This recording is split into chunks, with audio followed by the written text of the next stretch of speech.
Hello అండి, అందరికీ నమస్తే. నేను మీ ఐసా 001. అయితే నిన్న ఏదైతే ఎయిర్ ఇండియా ఫ్లైట్ ఉందో అది అహ్మదాబాద్ నుంచి లండన్కి అయితే వెళ్లాల్సి ఉంది. కానీ ఆ విమానం ఎగిరిన కూతవేటు దూరంలోనే ఆ విమానం అయితే కుప్పకూలడం జరిగింది. ఎయిర్ ఇండియా బోయింగ్ 787 A171 అనే ఈ ఫ్లైట్ అనేది ఎయిర్పోర్ట్కి కూతవేటు దూరంలోనే మేఘాని అనే ప్రాంతంలో కుప్పకూలడం జరిగింది. ఆ ఫ్లైట్ క్రూతో ఓవరాల్గా ఆ ఫ్లైట్లో 242 మంది అయితే ఉండడం జరిగింది. అందులో ఇద్దరు పైలట్స్, 10 మంది క్యాబిన్ మెంబర్స్, అలాగే 169 మెంబర్స్ అయితే మన ఇండియన్స్, అలాగే 53 మంది బ్రిటన్స్, 7 మంది పోర్చుగీస్ వాళ్ళు, అలాగే ఒక కెనడియా అయితే ఉండడం జరిగింది. సో అందరూ కూడా చనిపోవడం జరిగింది. ఒక్క వ్యక్తి మాత్రం అందులో ప్రాణాలతో బయటపడడం జరిగింది. అలాగే ఈ ఫ్లైట్ ఏదైతే ఉందో ఈ ఫ్లైట్ ఆ మేఘాని అనే ప్రాంతంలో ఒక బీజే మెడికల్ కాలేజ్కి సంబంధించిన హాస్టల్ మీద అయితే పడడం జరిగింది.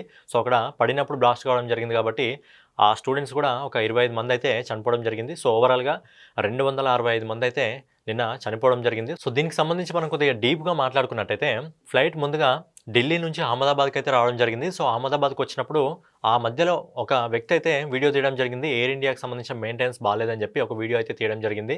సో శ్రీవాస్తవ అనుకుంటా అతని పేరు. వీడియో అయితే తీయడం జరిగింది, సోషల్ మీడియా పెట్టడం జరిగింది. అతను ఎయిర్ ఇండియాకి కూడా అటాచ్మెంట్ అయితే చేయడం జరిగింది.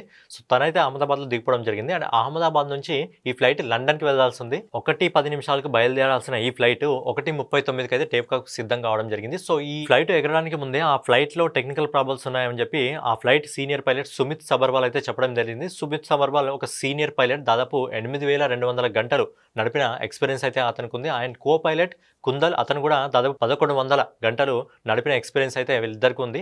అందుకని అనుకుంటా 1:10కి బయలుదేరాల్సిన ఫ్లైట్ 1:39కి అయితే టేక్ సిద్ధం కావడం జరిగింది. సో ఏదైతే 1:39కి ఫ్లైట్ టేక్ ఆఫ్ కావడం జరిగిందో 2 నిమిషాల వ్యవధిలోనే ఫ్లైట్ కుప్పకూలడం జరిగింది. సో కుప్పకూలడానికి ముందు ఏదైతే ఏటీసీ ఉంటుందో ఎయిర్ ట్రాఫిక్ కంట్రోల్కి మేడే అనే కాల్ వచ్చింది. సో మేడే అనేది ఒక యూనివర్సల్ లాంగ్వేజ్ కోడ్. మేడే అంటే ప్రమాదానికి హెచ్చరిక అని చెప్పి. సో అది చెప్పిన కొద్దిసేపట్లోనే విమానం అయితే కుప్పకూలడం జరిగింది. అండ్ విమానం కుప్పకూలగానే భారీ శబ్దంతో అయితే మంటలు అయితే చెల్లడం జరిగింది. ఎందుకంటే ఈ ఏదైతే లండన్కి వెళ్ళడం జరుగుతుందో ఈ ఫ్లైట్, లండన్ దాదాపు 10 గంటల ప్రయాణం, దాదాపు 6,750 కిలోమీటర్లు. సో ఈ ఫ్లైట్ కెపాసిటీ వచ్చేసి, ఫ్యూయల్ కెపాసిటీ వచ్చేసి దాదాపు 1,25,000. కానీ ఆ ఫ్లైట్ వెళ్ళేటప్పుడు సింగిల్ స్టాప్ ఫ్యూయల్ మాత్రమే క్యారీ చేయడం జరిగింది. అంటే దాదాపుగా 52,000 లీటర్ల ఫ్యూయల్ అయితే ఆ ఫ్లైట్లో ఉండడం జరిగింది. అందుకే బ్లాస్ట్ అనే వెంటనే దాదాపుగా మంటలు చాలా అయితే చెలరగడం జరిగింది. అయితే ఈ ఫ్లైట్లో ఉన్న దాంట్లో ఒక వ్యక్తి మాత్రము ఏదైతే ఎమర్జెన్సీ గేట్ ఉందో ఆ ఎమర్జెన్సీ గేట్ని ఓపెన్ చేసుకొని దూకేయడం జరిగింది అని చెప్పి ఒక్క వ్యక్తి మాత్రమే బ్రతకడం జరిగింది. అతను చెప్పడం జరిగింది. అతని పేరు వచ్చేసి విశ్వాస్ కుమార్ రమేష్. సో తనైతే ఆ ఫ్లైట్ నుంచి ఎమర్జెన్సీ గేట్ ఓపెన్ చేసుకొని దూకేశాడని చెప్పడం జరిగింది. కానీ అతను సింగిల్గా ట్రావెల్ చేయట్లేదు, అతని బ్రదర్ కూడా ఉన్నాడు అజయ్ అని చెప్పి. సో తనైతే చనిపోవడం జరిగింది. సో తినైతే ఫ్లైట్ నుంచి దూకేసినాక తను లేచి చూస్తే చుట్టూ బాడీస్ ఉన్నాయి. అలాగే ఏదైతే ఏరోప్లేన్ డ్యామేజ్ అయిన పీసెస్ ఉంటాయో అవన్నీ చూసి భయం వేసింది. అక్కడి నుంచి పరిగెత్తాను. ఎవరు నన్ను పట్టుకొని అంబులెన్స్లో వేశారో అక్కడి నుంచి హాస్పిటల్కి వెళ్ళాను.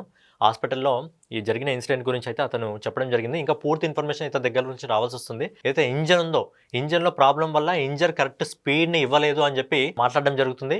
అలాగే ఓవర్ వెయిట్ ఏమన్నా అయిందా అని చెప్పి ఒక కోణంలో కూడా ఆలోచించడం జరుగుతుంది. అయితే ఏదైతే ఇదంతా కూడా విమానంలో బ్లాక్ బాక్స్ అయితే ఉండడం జరుగుతుంది. బ్లాక్ బాక్స్ అనేది బేసిక్గా ప్లాటినంతో మేడే ఉంటుంది కాబట్టి ఎంత పెద్ద బ్లాస్ట్ అయినా అదైతే చాలా సేఫ్గా ఉండడం జరుగుతుంది. ఆ బ్లాక్ బాక్స్ని అయితే ఆల్రెడీ సేకరించడం జరిగింది. సో దాంట్లో ఇన్ఫర్మేషన్ ఏముంది అనేది ఈరోజు ఈవినింగ్ కానీ రేపు మార్నింగ్ కానీ వచ్చే అవకాశం అయితే ఉంటుంది. అలాగే ఫ్లైట్ ఎక్కాల్సిన ఒక అమ్మాయి కూడా ట్రాఫిక్ వల్ల, అహ్మదాబాద్ ట్రాఫిక్ వల్ల మిస్ కావడం జరిగింది. తన పేరు భూమి చవన్. తనైతే అహ్మదాబాద్ ట్రాఫిక్ వల్ల ఫ్లైట్ని 10 మినిట్స్ డిలే అయితే రావడం జరిగింది. అలాగే గుజరాత్ మాజీ సీఎం ఎవరైతే రూపానీ గారు ఉన్నారో, రూపానీ గారు కూడా ఆయన టికెట్ అయితే అందులో ఉంది. సో అది వచ్చిన తర్వాత మళ్ళీ ఒకసారి ఫ్యామిలీని ఎంక్వైరీ చేసుకోవడం జరిగింది. అతను ఫ్లైట్లో ఉన్నాడంటే సో అతను కూడా అదే ఫ్లైట్లో ఉన్నాడు. సో తను కూడా మరణించడం జరిగింది. సో ఏదైతే ఎయిర్ ఇండియా ఎయిర్వేస్ ఉందో దీన్ని టాటా కంపెనీ వాళ్ళు అయితే అప్పట్లో తీసుకోవడం జరిగింది. సో ఎవరైతే చనిపోవడం జరిగిందో వాళ్ళందరికీ కూడా ₹1,00,00,000 అయితే ఎక్స్‌గ్రేషియా అయితే ప్రకటించడం జరిగింది. సో ఫ్యూచర్లో ఇలాంటి సంఘటనలు జరగకుండా ఏదైతే బిజినెస్ క్లాస్ ఉంటుందో, ఇంకా ఎకనామీ ఉంటుందో వీళ్ళందరూ కూడా బేసిక్గా ఫ్లైట్లో పారాషూట్స్ అయితే ఇవ్వరు.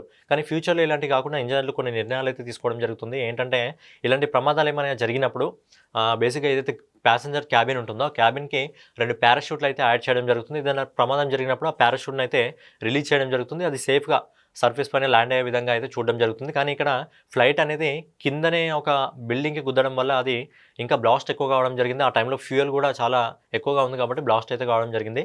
సో ఫ్యూచర్లో ఇలాంటి ఇన్సిడెంట్స్ జరగకుండా ఉండాలని చూసుకుందాం. మనం ఈ వీడియో చేసుకునే సమయానికి మోడీ గారు అయితే అక్కడ సందర్శించడం జరుగుతుంది. సో 242 మందిలో 241 మంది విమానంలో ఉండడం జరిగింది. అలాగే బీజే కాలేజ్‌కి సంబంధించిన హాస్టల్ స్టూడెంట్స్ 25 మంది చనిపోవడం జరిగింది. ఓవరాల్‌గా 265 మందైతే చనిపోవడం జరిగింది. ఇది మన ఇండియాలోనే అతిపెద్ద భారీ విమాన ప్రమాదం. బేసిక్‌గా ఇది మన ఇండియాలోనే చాలా పెద్ద ప్రమాదం. సో, నెక్స్ట్ టైమ్ ఇలాంటి రిపీట్ కాకుండా ఉండాలని చెప్పి చూసుకుందాం. అలాగే ఎవరైతే అందరూ చనిపోవడం జరిగిందో వాళ్ళందరూ కూడా అండ్ ఎవరైతే ఈ ప్లేన్ క్రాష్‌లో చనిపోవడం జరిగిందో వాళ్ళ బాడీస్‌ని ఎవరికైతే ఫ్యామిలీస్‌కి ఇవ్వాలన్నా కూడా ప్రెజెంట్ గుర్తుపట్టలేని స్థాయిలో ఉన్నాయి. అంతా కాలిపోయి ముద్దలుగా అయిపోవడం జరిగింది. సో, డీఎన్ఏ టెస్టులు చేసి బాడీస్ అయితే వాళ్ళ ఫ్యామిలీస్‌కి అయితే ఇచ్చేయడం జరుగుతుంది. సో, ఎవరైతే ఈ ప్లేన్ యాక్సిడెంట్‌లో చనిపోవడం జరిగిందో వాళ్ళందరి ఆత్మకు కూడా శాంతి కలగాలని చెప్పి కోరుకుందాం.